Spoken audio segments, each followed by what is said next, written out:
Hello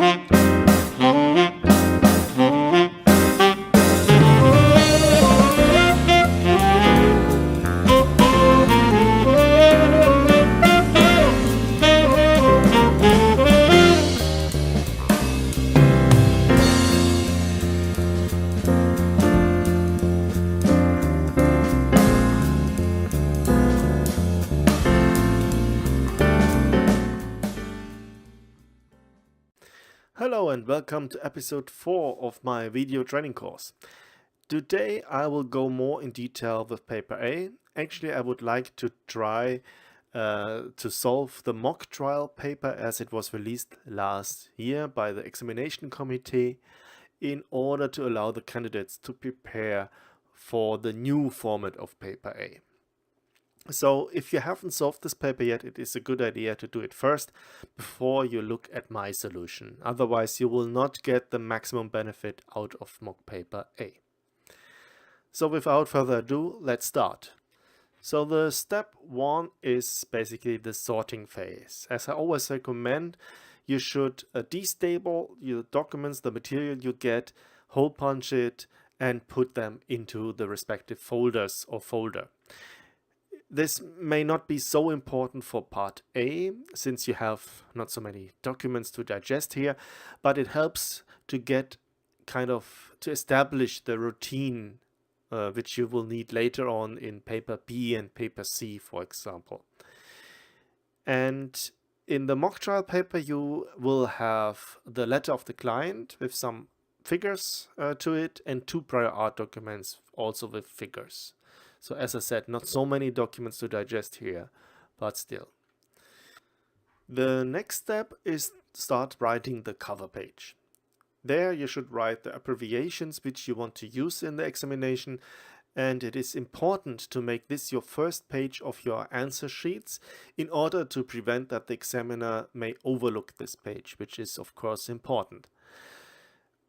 Why should you do all this sorting and writing stuff instead of just start reading and analyzing the documents? Well, I found it good to start with some routine duties which I had practiced over and over again, because this helped me to cool down a bit and switch from the nervous mode, if you like, to the problem solution mode. Of course, you may be different in that way and you don't need that phase.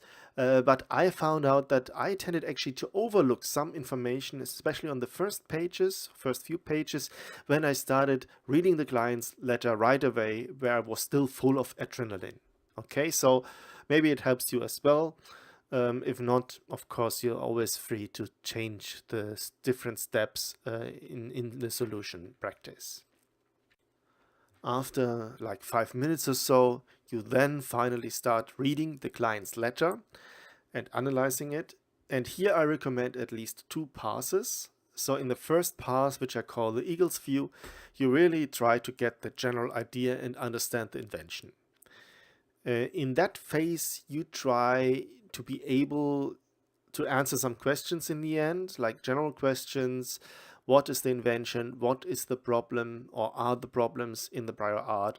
What are the specific wishes of the client, and those kind of things. And you might even want to note them down on a separate sheet so that you don't forget them. The second pass is then the mole's view, as I call it, so the real analysis of the document. Here you will do the keyword search, which is important. We will come to that in a second. And you will fill out at least the feature analysis table.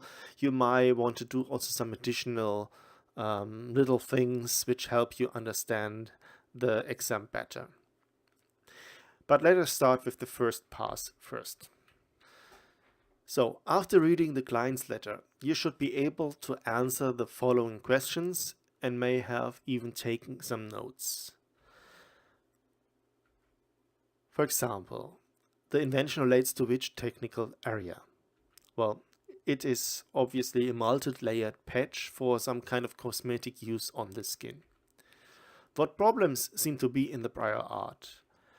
Combination of high flexibility and mechanical stability seems to be a problem, and the circulation of air is also some issue or an issue which is mentioned. And how is the invention described basically? Well, the multi-layered patches are described. The number and positioning of layers seems to be quite complex and actually easy to confuse. And there's also a process for production of patches described. So those kind of things you will get when you do the first reading. And if you have those answers ready, what can you do, or what can you make out of this information? What have you in your mind right now? Well, the technical area, for example, it mentions cosmetical applications, and maybe there are some issues with cosmetical applications and claims. Also, medical claims could be something you would start thinking about, because you see something like skin wrinkles and treatment of wrinkles, those kind of things. Is that already medical or not? We don't know yet, yeah, but that's kind of what at least is going through your mind at that stage, okay? And you might want to take some notes at that stage, you know, like medical claims, question mark. That helps you already to not overlook this point later on. You see also already now that it's most likely a kind of a combination invention. All these different layers in a different order, and it seems really also, although we don't really know the prior art yet, that, you know, those layers play maybe a role. Maybe it's the kind of the way how the layers are arranged, or it is maybe some ingredients within one of the layers, or some features which one of the layers has, which are then distinct from the prior art. We don't know it yet, but it's very likely it's a combination invention. And of course we can think about what rules apply here, and what are actually the technical effects of the layers. So when we do the second pass of reading, we will focus here also on the layers and the technical effects which are described with that. And the description of the invention itself, as I said, there are a lot of layers. It seems also a bit confusing to have so many layers. What do we have to do about it? Maybe to help us during the paper, that we don't confuse the layers. We will come to that in a second.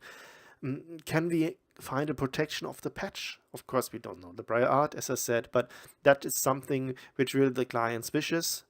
So we should look out for a kind of a protection of the patch. And also this section which describes the process is quite lengthy, so it also is kind of like the first hint that maybe also with the process, the production, there's something we can maybe also claim. And maybe we can think already of other claim categories which might apply here. Okay, that's kind of, as I said, you don't have to find the correct answers at that stage already, but it's something you should have in your mind already when you start also doing the second pass of reading. And now we come to the second pass and go much more in detail. And the first thing we want to do here is, when reading the client's letter, mark the so-called keywords or key phrases. I leave it up to you how you do it in detail. I did it with some color codes and also some notes at the side of the text. That really is left up to you, but just make sure that you have unique colors or unique markings for each topic, so that you don't confuse later on the different parts and the different markings with each other. Okay, the first thing I'm always looking at when I read the client's letters, obviously I look for the client's wishes. Why do I do that? Well, as I've explained, I think in a video before, in those client's wishes, some kind of hidden, there are the indirect instructions, if you like, or the cryptic instructions from the examination committee to the candidates. For example, when you read a sentence like, "It is very important to include from the start all the essential features of an invention in the independent claims." So that tells you basically, or it's like the examination committee telling the candidates to really watch out for essential features and put them all in the independent claims. So you have like a sufficient disclosure and a sufficient claim which you are drafting. Or if you read a sentence, "As a consequence, broad claims relating to patches for the delivery of pharmaceutical products are of almost no commercial value, as key features will probably be missing. Hence, we do not wish to spend time on such claims." So that's really the examination committee directly talking to you in that moment. Yeah. So the first thing we had in our mind on one of the slides before, where we said, oh, maybe medical claims or pharmaceutical claims could be targeted as well. If I had noted that down on my sheet of paper, that is the time point now to kind of take it away or delete it from my notes, because that is clearly the examination committee telling us don't bother with medical claims, which is good, of course, because there's a lot of complexity there, a lot of problems also with pharmaceutical or medical claims, which are very specific, and as you see here, they should not be tackled. And of course, you will, I think, always find the sentence, please remember that, of course, in variations. So please remember that, as usual, we are not willing to pay any additional claim fees or further filing fees.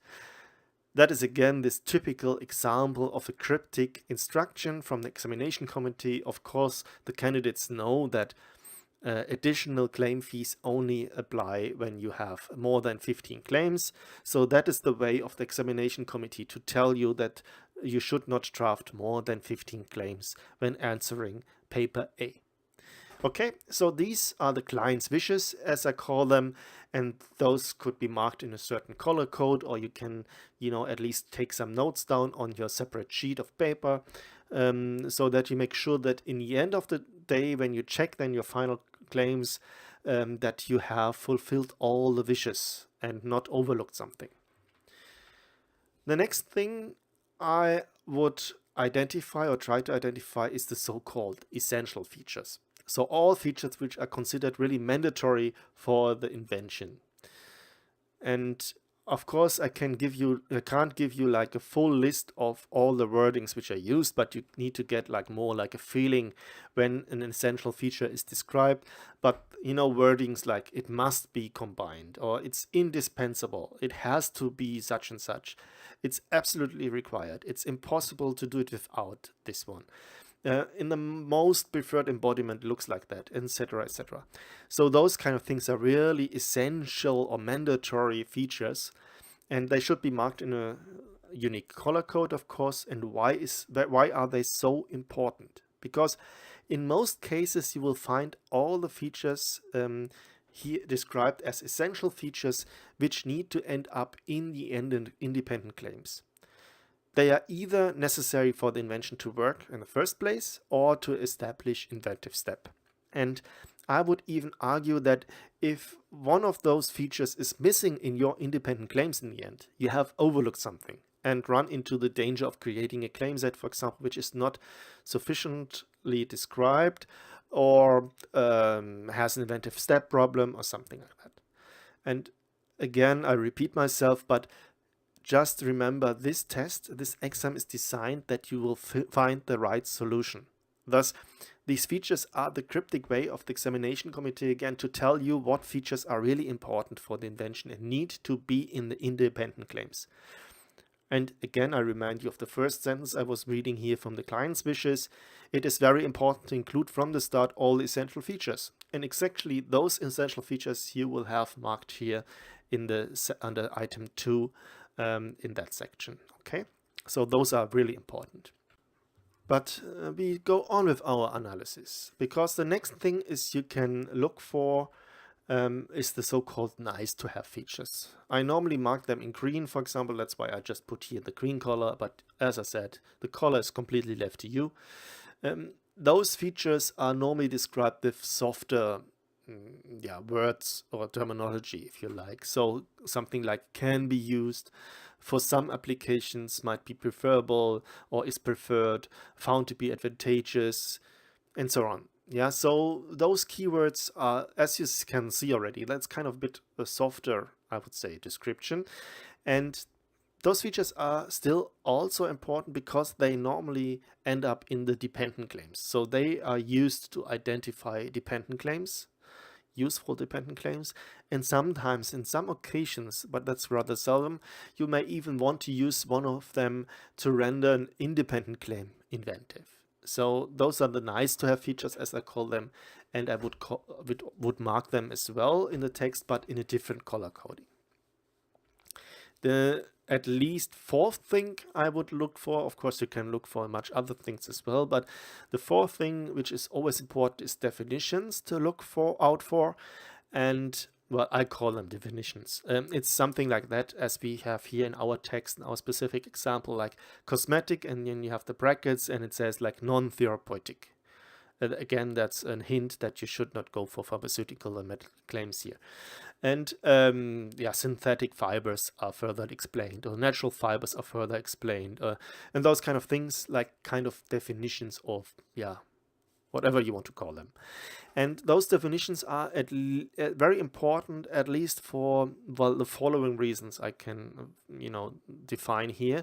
It's, first of all, you need to, those definitions sometimes to be able to compare prior art with each other and with the client's letter. Because sometimes different terminology is used for the same feature. For example, it might well be that, let's say, the client letter talks about cosmetic use and D1 talks only about non-therapeutic use.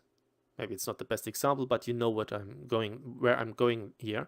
So basically, if you have a definition like that, you can read it that cosmetic use is always non-therapeutic use, at least in the borders of this examination, or in the frame of this examination.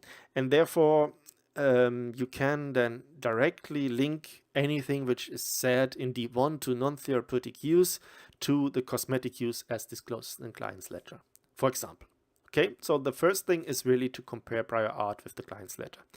The second reason why definitions are important is that you sometimes might need to use them to render a claim more clear. If you have a clarity problem, for example, it doesn't fit really here in our specific case, but let's say for some reason textile support layer is unclear.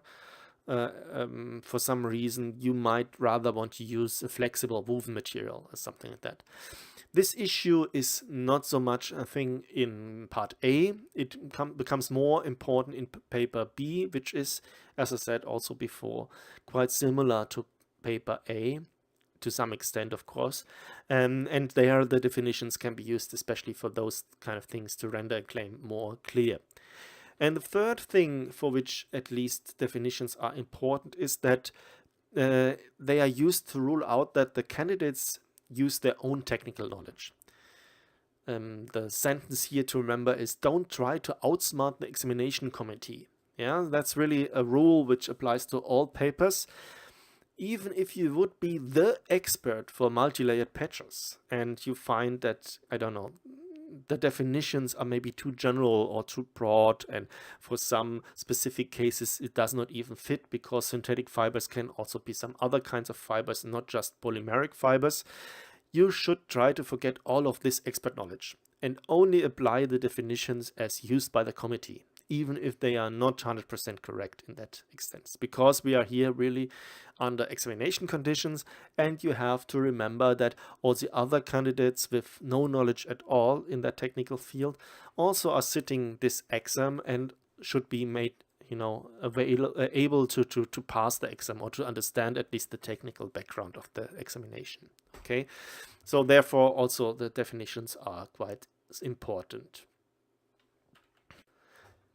Well, on this slide, I show a little sketch which I did when I actually was doing the mock trial under real conditions.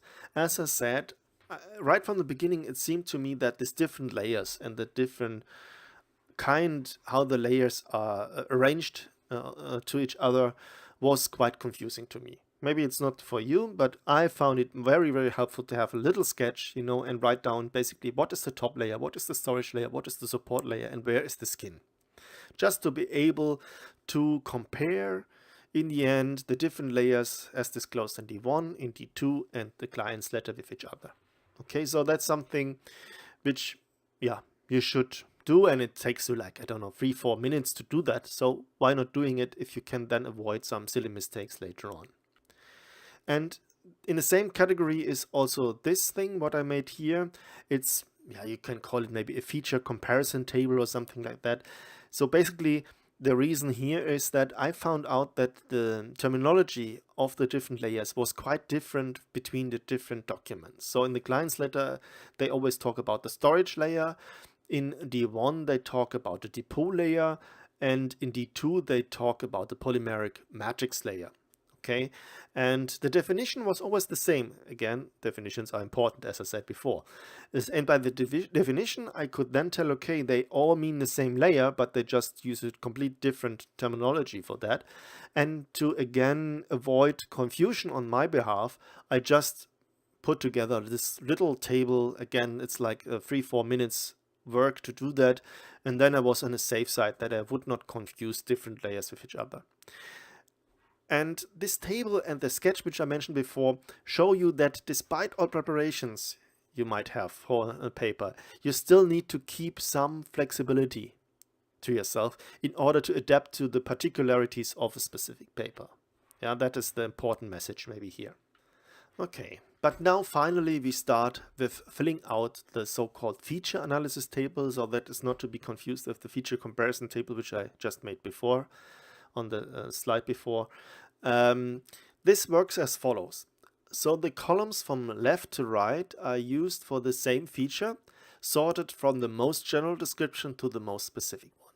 I mean, if you look here at the example, for example, the storage layer, which is of course on the very left, and then the first restriction is that it can be made of a polymeric matrix. The second restriction is that it could consist or comprise a hydrogel. And then so maybe third restriction or first range, whatever you want to call it, is then the hydrogel can then comprise or consist of different ingredients, if you like, so water, gelatin, and an alcohol, or even silver added to it to some extent. And on the very right, I then put if there's some additional ranges or additional restrictions which I find, for example, in that particular case for the silver content. And that I do in the client's letter when I do actually the second pass reading, or if you rather want to do the keyword search first and then filling out the table, you can also do, of course, a third pass of reading. And I fill out the table then for each important feature which I identify in the client's letter. And since you have done before this Eagle's view reading and the Mole's view reading, and you got already some feeling what this whole invention is probably about, it is also much easier then for you to identify which features you really should put in the analysis table and which maybe some remote features which you might want to leave out, at least for the first round. Anyway, it is very important that you do this very thoroughly because it is the core of the whole analysis. Okay, here with this tool, and then when we go to D1 and D2 and analyzing that, then that is the core of the whole solution. And it seems very time consuming on first glance if you practice it. However, this approach will get quicker and quicker, and you'll find out that it actually saves you time in the end, because I tried other techniques before that, color markings in the text itself and those kind of things. It may work in simple cases, but the more and more complex the cases get, and I have the feeling they tend to get more and more complex with much more features, with much more sub-features and restrictions, etc., that you lose very quickly the overview of the whole feature mixture which is presented to you. And you should dedicate something like 1 hour, 1.5 hour to this whole analysis. So the first pass reading, second pass reading, all the other things we did up to now. Because when you are then happy, you then start reading D1 and of course later D2, and you will do some markings now in this table. And it works like that, for example, D1, you take a unique color again and you mark in the table which you have just filled out each feature which is already disclosed in D1. Okay, as I've done here for the storage layer. So storage layer is obviously already mentioned in D1, and even the polymeric matrix is already mentioned in D1. And of course, in the next step, you do the same for D2. when reading D2, you use another color. I used pink here, not because I'm very fond of pink, but it was one of the few colors still left. You can, again, of course, choose any color you want. And then you go through, as we did before for D1, and you again mark all the features or all the elements which are disclosed already in D2. And we see here also storage layers is mentioned in D2, polymeric matrix is also mentioned in D2, and even some silver range is mentioned in D2.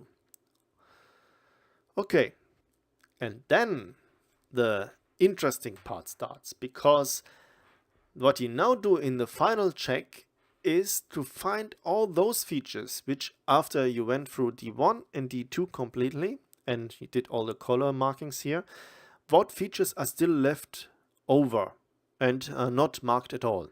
And to highlight them, I normally mark them then in green, for example, or any other color, so to really show, okay, those features are kind of the leftover features. And for example, in our specific case, the hydrogel is neither disclosed in D1 or D2, and also the different contents of the hydrogel with water, gelatin, alcohol, etc. is not mentioned. Silver is mentioned, yes, in D2, but in a different context. So here we have a full story of a feature which has not been mentioned in the prior art, and that's exactly the, you can call it the gold nugget we were looking for. Because these are most likely the features which are by definition novel. And especially when a technical effect is associated with it, you can bet that these are also features to establish inventive step in your final claims. I mean, again, keep in mind, we are here in an artificial exam situation. So that's exactly what the examination committee kind of left open for you to be used then to craft the new claim set which you are looking for. Okay, and that's why I find this whole table so very helpful, because then if you have done it right, you see it immediately what features are the ones which you can use and what features are some features which you shouldn't rely on so much. Because just have a look at the other features. For example, the support layer. There you see D1 discloses the support layer, a flexible woven material, a flexible synthetic fibers, and even polymeric fibers. Well, the release rate is not yet disclosed apparently, but I mean, to be frank, it's not so much story behind the release rate. That's more a thing which maybe you want to put in a dependent claim later on, but not something to build a full independent claim 1 on it. And D2, of course, then discloses all the other things, especially with respect to the natural fibers and the cotton. And the same true for the top layer, which is disclosed in D1 and D2, and that's polymeric and perforated and Gore-Tex and air permeable and all these kind of things. It's all disclosed in D1 or parts of it even in D2. So there you see immediately this, except for maybe the release rate, that nothing is there in the other layers which you can use as kind of differentiating feature against the prior art. Last but not least, a quick look how this feature analysis table looks like for the process. It works there as well, of course. Here you see some green features again, and which were not discussed in the prior art, of course, and especially with the hint, which we noted down on our sheet, that by the client, that the process in the prior art or the processes in the prior art were not suitable to produce the new patches, especially containing hydrogel, then this is a strong indication that a new process can be claimed here when you use the particular features for this specific new process which has been developed. Okay, so again, very useful, and you see very quickly what features you can use. And now we should be something like 2 to 2.5 hours in the exam, and you should have arrived at that point at the final assessment phase, if you like. The first thing is, of course, what you do, you look again at your notes a little bit and at the feature analysis table. So the first thing what we know is it needs to be a combination invention. I mean, there's no way that some other kind of invention can be identified. Now, after reading D1 and D2, that's even emphasized. And claim 1, well, needs to be obviously a multi-layered patch for cosmetic use on the skin. Cosmetic use is important because we don't want to have medical use there. On the skin is also an important feature, is essential. And by using the analysis table, we can immediately identify that the hydrogel seems to be the most promising feature, because there's also this technical effect associated to it, that it has a reduction of wrinkles, or it shows a reduction of wrinkles. And of course, it's not mentioned in the prior art documents, but that's what we know from the analysis table.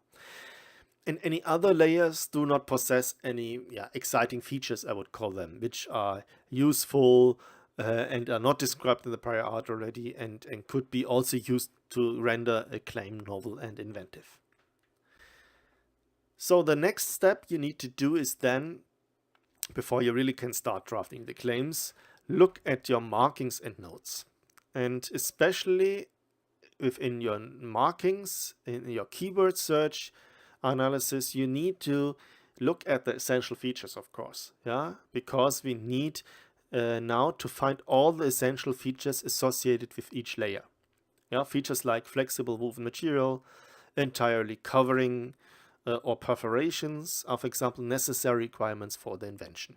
And some even depend on the specific features of the hydrogel. For example, this entirely covering feature, so that the hydrogel cannot leak out, kind of. And these perforations, which actually are small enough to let air through, which is anyway advantageous, and big enough to let air through that way, and small enough to keep the water or the liquid or the hydrogel, for example, inside of the patch. And in the lower part here of this slide, I have sorted these different essential features to each of the layers. So the storage layer needs at least to comprise the hydrogel. I mean, that's our feature which renders everything novel and inventive. And you might want to add this active ingredient. The top layer needs to be entirely covering the storage layer, as I just explained, so that the hydrogel doesn't leak out. It needs to comprise perforations small enough to prevent passage of liquid, but large enough to allow air to pass. And the support layer needs to be made of flexible woven material, needs to be in contact with the skin, and needs to control the release of the active ingredient to the skin. And remember, this release rate was something which is also marked in green in our table, but we don't need it here in the first claim. As I said, that's something really to be put in a potential dependent claim. And you might be surprised, but that's it. So basically we have everything we need to draft claim 1. So we have the starting language, if you like, a multi-layered patch for cosmetic use on the skin, which is important to also, as I said, highlight that it's not medical use, which we're claiming here, comprising 3 layers. So that's the minimum layers you need for the patch to work: the storage layer, the top layer, and the support layer.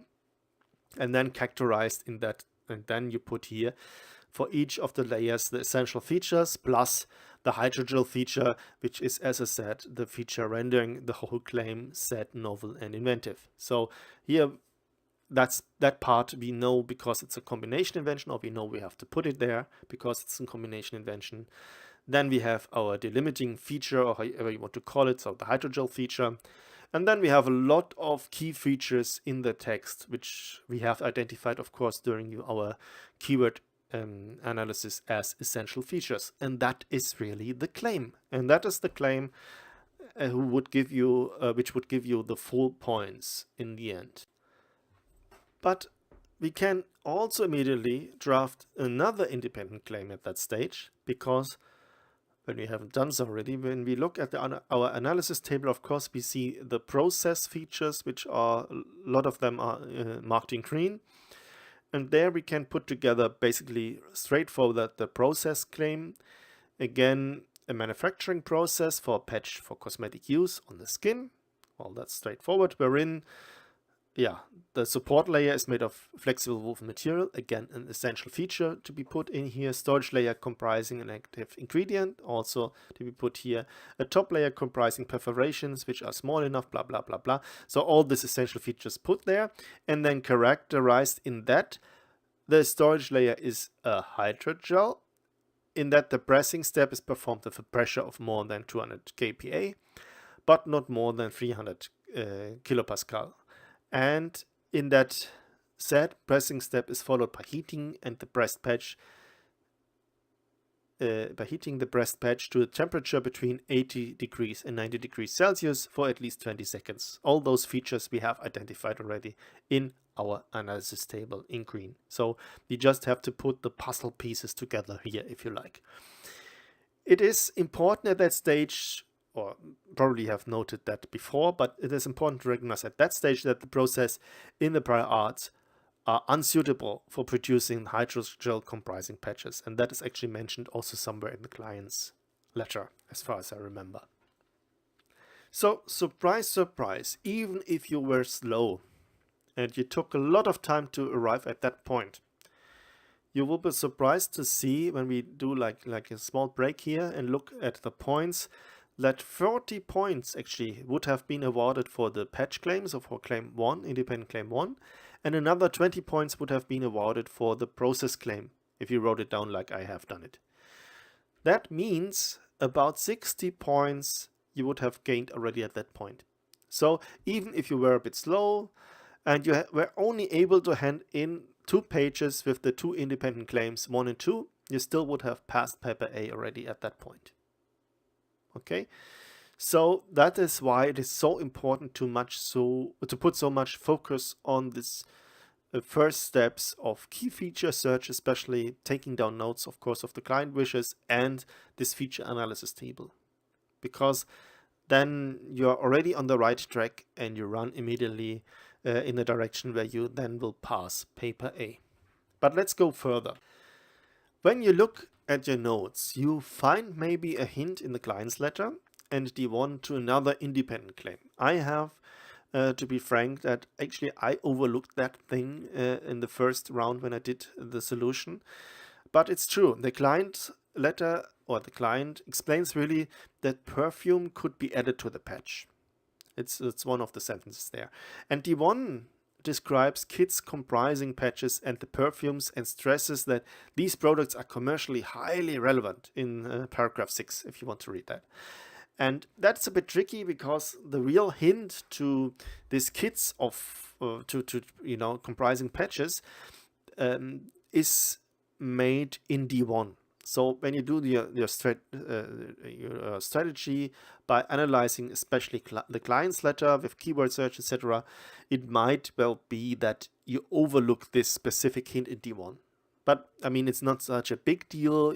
It's 10 points you would not get here if you overlooked to write this this claim. However, if you made then good independent claims instead, it still might as well be that you collect some additional points there. So yeah, but anyway, a claim could look like an independent claim to the kit could look like this here, as I depicted it in the lower part here of the slide. And it reads, a kit comprising a multi-layered patch according to any of claims 1 to 10 and 13, for example, I mean, depending, of course, what back references you have there, together with a container containing a perfume composition. Okay? So that is something you could have thought of, and yeah, you would have gained another 10 points for that. Anyway, if you skip that step, it's not so difficult, or not so bad, or not so dangerous. Anyway, you would have still a lot of markings in your text with respect to nice to have features, as I told you before, and those are now to be used for drafting the dependent claims. And potential sources for dependent claims are, for example, the specific composition of the hydrogel. You know, that was actually also marked in green in our analysis table, if you remember.